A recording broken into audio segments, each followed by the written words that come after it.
Hello everybody, welcome to Magnet Brains. मैं हूं अनीशा, आपकी अपनी इंग्लिश एजुकेटर, और आज हम स्टार्ट करने वाले हैं क्लास 11th की जो आपकी हॉर्नबिल बुक है उसका chapter number 3 discovering Tut the saga continues. और इस चैप्टर के कवर करेंगे आज हम एमसीक्यूज यानी multiple choice questions. So let's begin with our first question.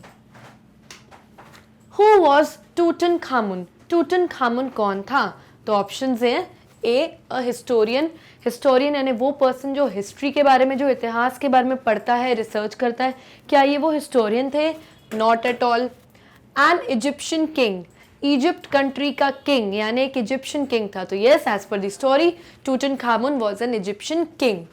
A ghost, क्या वो कोई भूत थे? Not at all. None of the above यानी इन ऑप्शंस में से कोई ऑप्शन नहीं, तो ये हो नहीं सकता। क्यों? क्योंकि हमें हमारा आंसर मिल गया, which is option number B. So option number B, an Egyptian king, is the right option to this question. Next, when was Tut's body taken for CT scan in the 21st century? CT का full form होता है computed tomography. Okay तो जो टुट की body है उसको Harvard quarter नाम के पर्सन ने 21st सेंचुरी में सिटी स्कैन में रखा। और किंग टुट की बॉडी जो है वो पहली ऐसी डेड बॉडी है जिसको सिटी स्कैन में रखा गया। इसमें अंदर डालते हैं, पूरी बॉडी जाती है और पूरी बॉडी के एक्सरेज निकलते हैं इस मशीन में। तो इनकी बॉडी को कब सिटी स्कैन मशीन में डाला गया, किंग टुट की बॉडी को? तो ऑप्शंस है February 5, 2005, December 5, 2005, जुलाई 5, 2005 या जनवरी 5, 2005। तो एज सच जो हमने पूरा चैप्टर पढ़ा है उससे हमें पता चलता है कि जनवरी 5, 2005 में किंग टुट की बॉडी को सिटी स्कैन मशीन में डाला गया था उनकी बॉडी के एक्सरेज निकालने के लिए। So option number D is the right option to this question. Next, which gods were worshipped in Egypt? जैसे हर कंट्री में अपने अपने गॉड्स होते हैं, उनके अपने रिलीजियस एंड कल्चर्स होते हैं, वैसे इजिप्ट में भी उनके कल्चर्स थे और उनके अपने गॉड यानी उनके अपने भगवान थे। तो इजिप्ट कंट्री में कौन से गॉड्स की वर्शिप करी जाती है यानी पूजा करी जाती है? तो ऑप्शंस हैं आमुन, एक गॉड का नाम है आमुन जिसका मीनिंग होता है god of sun and air, जो सन और हवा के, जो सूर्य और हवा के जो भगवान होते हैं उन्हें हम आमुन कहते हैं। तो यस, ये इजिप्ट के गॉड होते हैं। आर्टिन यानी डिस्क ऑफ द सन, ये मान लीजिए सन है और ये जो सन की जो बाउंड्री है, जो बाहर से जो इसकी बाउंड्री है, इसको हम कहते हैं डिस्क। तो इस डिस्क ऑफ द सन के भी एक भगवान होते हैं जिन्हें हम कहते हैं आर्टिन। तो यस, ये भी एक गॉड है वहां पर इजिप्ट में। बोथ ए एंड बी, तो यस दोनों ए एंड बी सही है। That means option number C is the right option. None of the above हो नहीं सकता। क्यों? क्योंकि हमें हमारा आंसर मिल गया है which is option number C. Option number C, both A and B is the right option। यानी आमुन और आर्टिन दोनों इजिप्शियन गॉड्स होते हैं। नेक्स्ट, हाउ डिड टुट डाई? टूटनखामुन जो किंग का नाम है उसको शॉर्ट में बोलते हैं टुट। तो एक किंग टुट की डेथ कैसे हुई, वो कैसे मरे? तो ऑप्शंस है he met with an accident, उनका एक एक्सीडेंट हो गया था। कुछ भी, उस जमाने में कोई गाड़ियां नहीं थी जिससे एक्सीडेंट हो जाएगा। ड्यू टू हार्ट अटैक, उनको हार्ट अटैक आया था? Not at all. It is a mystery, ये एक मिस्ट्री है, ये एक रहस्य है कि किंग टुट की डेथ हुई कैसे, ये आज तक किसी को नहीं पता। तो यस, यही हमने चैप्टर में पढ़ा है कि किंग टुट की जो डेथ है वो एक मिस्ट्री है, वो एक रहस्य है, वो आज तक किसी को नहीं पता चला कि उनकी डेथ कैसे हुई। इन अ वॉर, एक वॉर में यानी कि एक जंग में, एक लड़ाई में, तो ऐसा भी कुछ हमने चैप्टर में नहीं पढ़ा था। So option number C is the right option, that king Tut's death is a mystery, एक रहस्य है। Next question, what was found with Tutankhamun's body? जब हार्वर्ड कार्टर ने किंग टुट की बॉडी को उसके टूम यानी उसके मकबरे से बाहर निकाला था तो उसकी बॉडी के साथ उसको क्या क्या मिला, क्या क्या चीजें रखी हुई थी? तो ऑप्शंस हैं गोल्ड, वेल्थ यानी बहुत सारा सोना, बहुत सारी महंगी महंगी चीजें, यस ये था। ब्रॉन्ज रेजर, जो रेजर होता है वो ब्रॉन्ज यानी पीतल का एक रेजर था, यस ये भी मिला था। क्लोथ्स, केसेस ऑफ फूड, कुछ कपड़े मिले थे, और केसेस ऑफ फूड यानी खाने पीने के जो डब्बे, केसेस जो बर्तन होते हैं वो सब मिले थे, यस। तो बेसिकली ये सारी चीजें हावर्ड कार्टर को टूटनखामुन की बॉडी के साथ मिली थी? That means option number D, all of the above is the right option to this question. अब ये सारी चीज़ें क्यों मिली थी? क्योंकि इजिप्ट में आफ्टर लाइफ के कॉन्सेप्ट में बिलीव किया जाता है, यानी कि डेथ के बाद भी कोई लाइफ होती है। तो वहाँ के लोग क्या करते हैं, डेड बॉडी के साथ उनके ज़रूरत के सामान रख देते हैं, ताकि जब बॉडी में से सोल निकल के कहीं दूसरी जगह जाएगी तो अपने साथ ये सामान ले जाएगी। क्यों? क्योंकि ये सारी चीज़ें उसके ज़रूरत के सामान है। तो ऐसी मान्यता, ऐसा बिलीफ है इजिप्शियन लोगों की, इसीलिए टूटनखामुन की बॉडी के साथ भी उन्होंने सारी चीज़ें रख दी थी, ताकि वो उसकी आफ्टर लाइफ यानी डेथ के बाद आने वाली दूसरी लाइफ में उसको ये सारी चीज़ें काम आए। So option number D is the right option to this question. Next question, Why the boy king changed his name from Tutankhaten to Tutankhamun? जो बॉय किंग है, अब इसको बॉय किंग, टूटनखामुन को बॉय किंग इसलिए बोला था क्योंकि ये जब 11 इयर्स के थे उसी एज में ये किंग बन गए थे, यानी एक बॉय, एक छोटे से बच्चे थे जब ये किंग बन गए थे, इसीलिए इनको बॉय किंग बोला गया है। तो ये जो बॉय किंग है, इनका नाम पहले टूटनखातेन था और बाद में इन्होंने चेंज करके रख दिया टूटनखामुन। तो इन्होंने अपना ये नाम चेंज क्यों किया? अब अगर टूटनखातेन और टूटनखामुन में अगर लास्ट के आप कुछ वर्ड्स देखें तो वो हैं आटेन और आमुन, जो कि उनके कौन है, गॉड्स हैं। तो जो आमुन होते हैं वो god of sun and air होते हैं, और जो आटेन होते हैं वो god of disc of the sun होते हैं। तो इन्होंने इस नाम से इस नाम में इसीलिए चेंज किया क्योंकि वो इस गॉड को प्रमोट करना चाहते थे, जो कि उनके पूर्वजों ने किया हुआ था और बीच में किसी रीजन की वजह से चेंज हो गया था। ओके, सो ऑप्शंस हैं क्यों उन्होंने अपना नाम चेंज किया था। टू रूल पीसफुली, ताकि वो पीसफुली शांति से रूल कर पाए अपने किंगडम पे। नो, ये रीजन नहीं था। Due to suggestions by astrologer, किसी एस्ट्रोलॉजर ने या फिर किसी ज्योतिषी ने उनको इस तरीके का बोला था कि नहीं अपना नाम चेंज कर लो, तो ऐसा भी कुछ मेंशन नहीं है चैप्टर में। टू रिस्पेक्ट गॉड आमुन, क्योंकि उनको गॉड आमुन को रिस्पेक्ट करना था, जो कि थे god of sun and air, और इसीलिए उन्होंने अपना नाम टूटनखातन से टूटनखामुन कर लिया था। क्यों? क्योंकि यही वो गॉड थे जिनको उनके पूर्वज, उनके एंसेस्टर्स पूजा करते थे, तो इसीलिए इन्होंने अपना नाम चेंज किया था। To keep his citizens happy, उनके शहर के, उनके किंगडम के जितने सिटीजन्स उनको खुश करने के लिए उन्होंने अपना नाम चेंज किया, तो ऐसा कुछ नहीं था। So the answer to this question is option number C, that means to respect god Amun, उनके इस गॉड को रिस्पेक्ट करने के लिए उन्होंने अपना ये नाम चेंज कर दिया था। Next question, how would you describe Tut's tomb?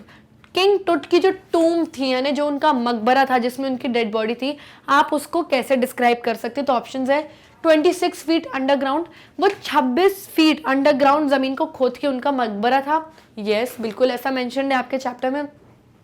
Rock cut, उनका जो मकबरा बनाया था वो एक पत्थरों को कट कर करके, कटिंग्स दे दे के ऐसे छोटा सा बनाया था, तो यस उनकी टूम्ब रॉक कट थी। हैड वॉल पेंटिंग्स, अगर आप 26 फीट डाउन उनकी टूम्ब में, उनके मकबरे में जाओगे तो जो 4 दीवारें हैं वहां अंदर अलग अलग क्या बनी हुई थी, पेंटिंग्स बनी हुई थी, तो यस उनके टूम्ब में वॉल पेंटिंग्स भी थी। तो बेसिकली ये तीनों चीजें थी टुट की टूम्ब में। So option number D, all of the above is the right option to this question. Next question, for how many years did Tutankhamun rule Egypt? जो किंग टूटनखामुन थे उन्होंने कितने इयर्स तक अपने इजिप्ट में रूल किया, यानी कि राज किया था?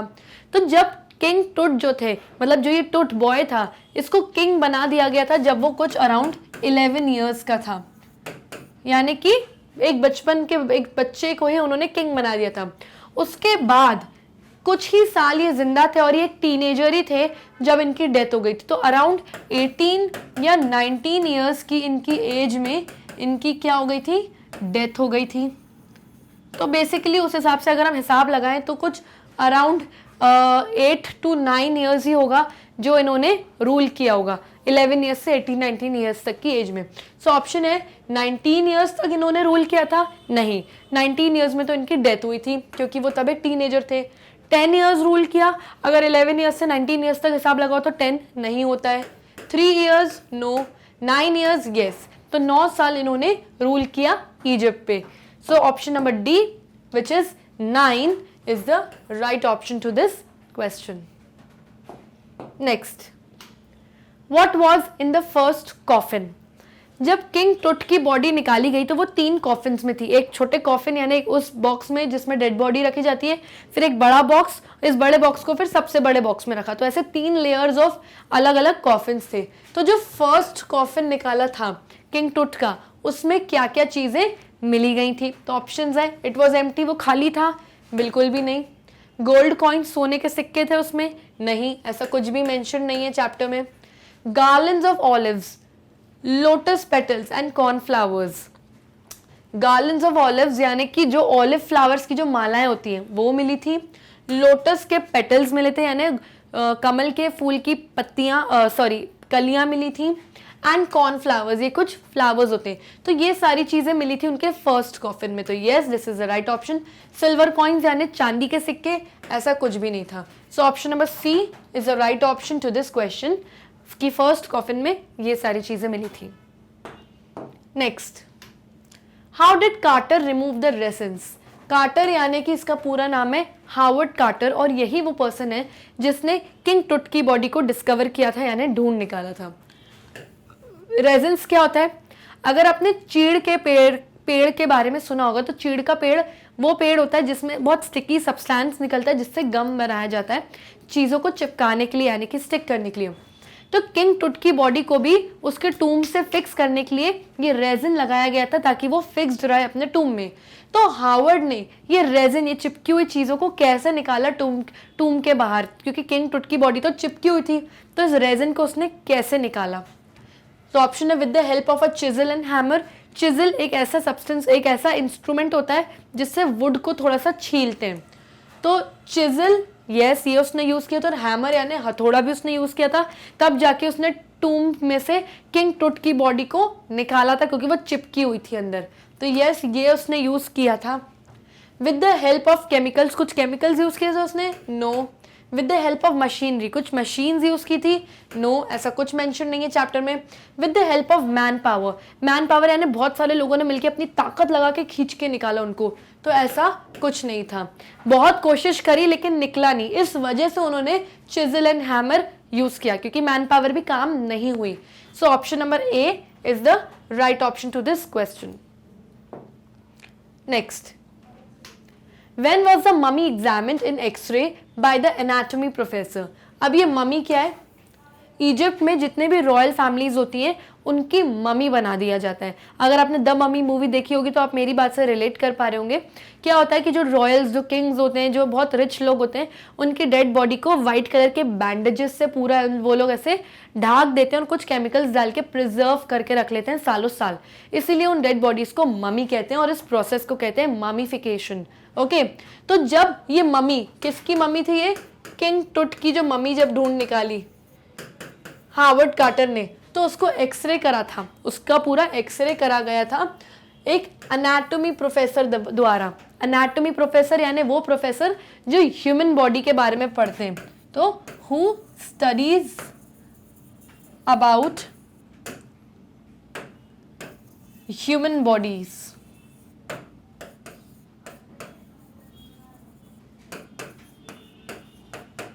ओके, तो इस एनाटॉमी प्रोफेसर ने एक्सरे करा था किंग टुट की मम्मी का.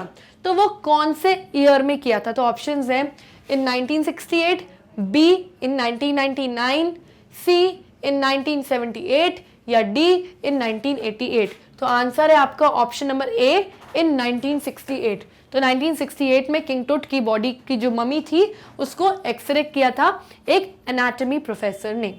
So 1968 is the right option. That is option number A. Next, who is Osiris? ये Osiris कौन है? तो जो Osiris होती है वो गॉड ऑफ आफ्टर लाइफ होती है. जैसे कि मैंने आपको बताया कि इजिप्शियन लोगों की बिलीफ होती है, उनकी मान्यता होती है कि डेड बॉडी जो होती है, जो मरने के बाद जो सोल होती है, वो एक बॉडी से दूसरी बॉडी में चली जाती है और वो एक उनकी बिलीफ है, ये उनकी सोच है. ये जो ऑसरस है ये गॉड ऑफ आफ्टर लाइफ होती है. जैसे गॉड ऑफ लव होता है, god of war, god of sun, वैसे गॉड ऑफ आफ्टर लाइफ. और किंग टुट की बॉडी की ये रक्षा करती है. ऐसा वहां के लोगों की मान्यता है। ओके, सो ऑसिरिस कौन थी? God of water? No. God of afterlife? Yes. God of war? No. God of universe? No. तो ये आफ्टर लाइफ यानी डेथ के बाद आने वाली दूसरी लाइफ जो होती है उसे हम कहते हैं आफ्टर लाइफ।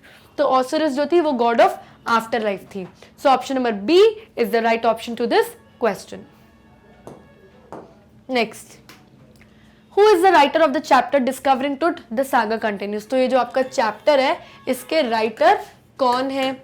ऑप्शंस है Khushwant Singh, not at all. नाथरी ट्रूवेरॉय? नहीं। A.R. Williams? Yes. Jayant Narlikar? No. तो जैसे कि हमने चैप्टर पढ़ा हुआ और हमें पता भी है कि A.R. विलियम्स इस चैप्टर के ऑथर हैं। So option number C is the right option to this question which is A.R. Williams.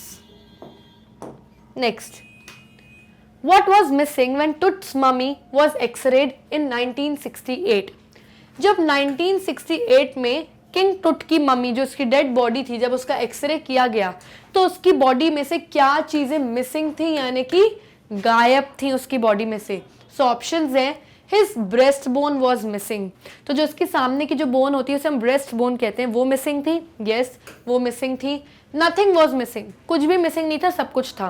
तो ऐसा कुछ नहीं था क्योंकि उसकी ब्रेस्ट बोन मिसिंग थी और उसकी जो फ्रंट रिब्स थी, सामने की जो रिब्स थी, जो हड्डियों का ढांचा होता है वो भी मिसिंग था।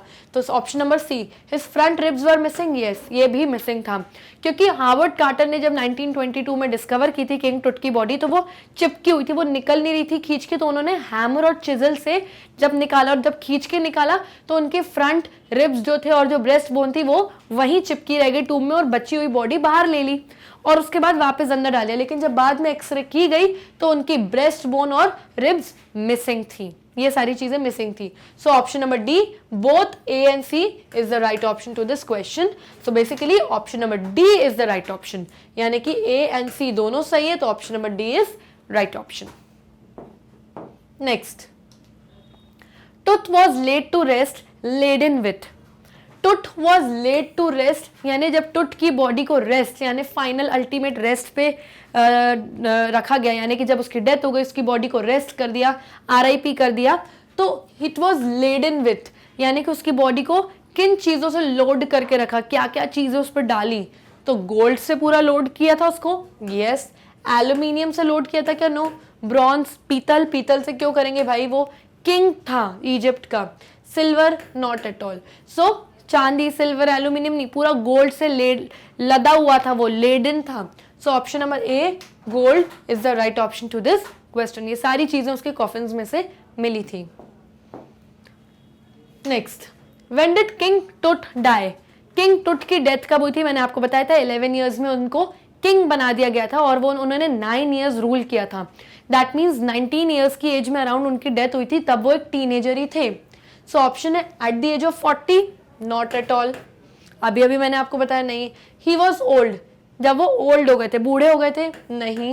एट द एज ऑफ 55, ऐसा कुछ भी मेंशन नहीं है। When he was a teenager, तो यस, जब वो एक टीनेजर थे, जब वो 19 ईयर्स के थे तब उनकी डेथ हो गई थी। और कैसे डेथ हुई वो आज तक किसी को नहीं पता, ये एक मिस्ट्री है, ये एक रहस्य है। So option number D is the right option to this question. Next, When was Tut's body taken back in his tomb after CT scan? जब CT स्कैन यानी कंप्यूटर्ड टोमोग्राफी स्कैन हुआ था पूरी किंग टुट की बॉडी का, तो scan होने के कितने घंटे बाद उनको वापस उनके टूम में डाल के बरी कर दिया था? तो ऑप्शंस हैं आफ्टर 3 आवर्स, 3 घंटे बाद, क्योंकि 3 घंटे लगे CT स्कैन होने में, तो यस 3 आवर्स लगे थे। आफ्टर 13 आवर्स, 13 घंटे, नो। आफ्टर 48 आवर्स यानी 2 दिन बाद, नो। नेक्स्ट डे यानी जस्ट अगले दिन, नहीं, ऐसा कुछ भी नहीं था। 3 घंटे की पूरी प्रोसेस थी एंड देन उसके बाद किंग टुट की बॉडी को रिस्पेक्टफुली वापस उनके टूम में, उनके मकबरे में डाल दिया गया यानी बरी कर दिया। So option number A, after 3 hours is the right option to this question. Next question, what is the cemetery of Tut called? अब ये सिमेट्री क्या है? अब इजिप्ट में एक ऐसा लैंड है, एक सिमेट्री है जो पूरा सीमेंट से बना हुआ है, एक पूरी एक ऐसा एरिया है जहाँ पे इजिप्ट के किंग्स और रॉयल्स और रिच लोगों को बरी किया जाता है, सिर्फ उन्हीं लोगों को वहाँ पे बरी किया जाता है। सो उस सिमेट्री का, उस एरिया का नाम क्या है? तो ऑब्वियसली किंग टुट भी किंग थे इजिप्ट की, जब उनकी डेथ हुई तो उनको भी उन्हीं सिमेट्री में बरी करा गया जहाँ पे इजिप्ट के सारे किंग्स और रॉयल लोगों को बरी किया जाता था। तो उनकी सिमेट्री में जहाँ पे रॉयल लोगों को बरी किया जाता था, जहाँ टुट को भी बरी किया, इस सिमेट्री का नाम क्या है? तो ऑप्शंस है valley of the Egypt, Egypt की valley, no. Resting place of royals, royals की रेस्टिंग प्लेस यानी डेथ के बाद वो लोग यहीं रेस्ट करते हैं, नो। टुट्स टूम्ब, टुट का मकबरा, तो टुट का मकबरा इस सिमेट्री के अंदर था, इस सिमेट्री का नाम टुट्स टूम्ब नहीं था। वैली ऑफ द किंग्स, तो yes valley of the Kings is the right option, कि सारे किंग्स की जो डेड बॉडी है जिनको ममीफिकेशन करके यहीं पे उनको बरी किया जाता है, तो उसे हम कहते हैं valley of the kings. So option number D is the right option to this question. Next, who discovered Tut's tomb and when? तो टुट की जो टूम्ब थी, जो उनका मकबरा था, किसने डिस्कवर किया था एंड व्हेन यानी कब, कौन से साल में? तो हम सबको पता है कि हार्वर्ड कार्टर ही वो पर्सन था जिसने किंग टुट की ममी, जो किंग टुट की बॉडी, उसको डिस्कवर किया था।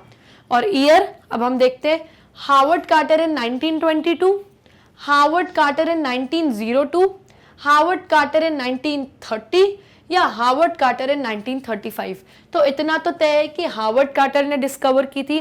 कौन सी ईयर में की थी? He discovered in the year of 1922। So option number ए यानी ईयर 1922 में हार्वर्ड कार्टर ने किंग टुट की टूम, जो उनका मकबरा है, वो डिस्कवर कर लिया था यानी ढूंढ निकाला था। Next question, what is a king called in Egypt? अब हर कंट्री में अपनी अलग अलग लैंग्वेज होती है, हर कंट्री में अलग अलग वर्ड्स होते हैं। तो इजिप्ट कंट्री में किंग को क्या बोला जाता है? तो ऑप्शंस हैं महाराजा, ये हो नहीं सकता क्योंकि ये इंडिया में बोला जाता है। फारो, यस, इजिप्ट में किंग को बोला जाता है फारो, और किंग टुट को भी फारो ही बोलते थे वो लोग क्योंकि वो इजिप्शियन किंग थे, तो यस। एम्परर, ये जापान में, इंग्लैंड में इधर उधर एम्परर बोलते हैं, तो यहाँ नहीं होता। सुल्तान, सुल्तान बोला जाता है इस्लामिक कंट्रीज में अपने किंग को, तो सुल्तान भी नहीं हो सकता। तो basically option number B is the right option to this question. Egypt में किंग को फारो कहते हैं, so option B is the right option. So children, here we come to the end of this session. I hope आपको सारे MCQs अच्छे से समझ में आ गए होंगे। आप चाहें तो हमारे वीडियोस YouTube पर भी देख सकते हैं, वहाँ नहीं मिले तो हमारी वेबसाइट को एक्सेस करिए जो कि है magnetbrains.com। जैसे आप हमारी वेबसाइट पर जाएंगे इस तरीके का एक पेज आपके सामने आ जाएगा। If you want to watch English के वीडियोस आप इस पर क्लिक करिए। जैसे ही आप क्लिक करेंगे आपके सामने लिस्ट ऑफ वीडियोज़ आ जाएंगी जो हमने आपके लिए प्रिपेयर करके रखी हुई हैं। अगर आपने इस पर क्लिक किया, जैसे आप क्लिक करेंगे तो मेरा वीडियो आपके सामने प्ले होना स्टार्ट हो जाएगा।